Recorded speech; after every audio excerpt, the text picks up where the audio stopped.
आवाज सर्वसामान्यांचा। बारामती विधानसभा पोटनिवडणुकीच्या उमेदवारी अर्ज मागे घेण्याच्या अखेरच्या दिवशी हाय व्होल्टेज ड्रामा पाहायला मिळाला। काँग्रेसचे उमेदवार आकाश मोरे हे उमेदवारी अर्ज मागे घेणार की नाही याविषयी सकाळपासूनच संभ्रम होता।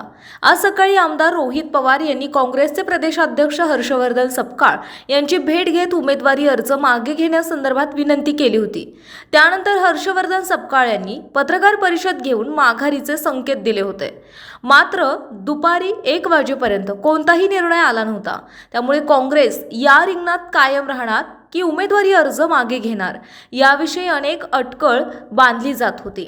मात्र आज दुपारी हर्षवर्धन सपकाळ यांच्याशी काँग्रेस केंद्रीय नेतृत्वाने संपर्क साधून निरोप दिला आणि त्यानंतर हर्षवर्धन सपकाळ यांनी आकाश मोरे यांना उमेदवारी अर्ज मागे घेण्याच्या सूचना केल्या।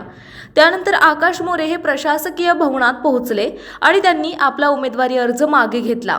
उमेदवारी अर्ज मागे घेतल्यानंतर पत्रकारांशी संवाद साधत असतानाच दिवंगत माजी उपमुख्यमंत्री अजित पवार यांचे चिरंजीव जय पवार प्रशासकीय भवनात पोहोचले। त्यांनी आकाश मोरे यांची भेट घेत काँग्रेसचे आणि आकाश मोरे यांचे आभार मानले। यावेळी जय पवार यांनी पत्रकारांशी देखील संवाद साधला। यावेळी ते म्हणाले, अजितदादांनी सगळ्याच राजकीय पक्षांना एकत्र घेऊन काम केलेत। अनेक दशके विकासाची कामे केली, सर्वांना बरोबर घेऊन कामे केली।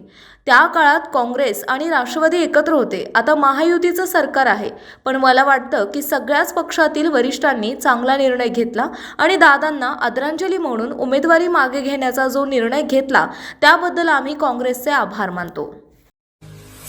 आपल्या परिसरातील महत्त्वाच्या बातम्या पाहण्यासाठी मायभूमी न्यूज चॅनलला YouTube वर सबस्क्राइब करा आणि बेल आयकॉन प्रेस करा।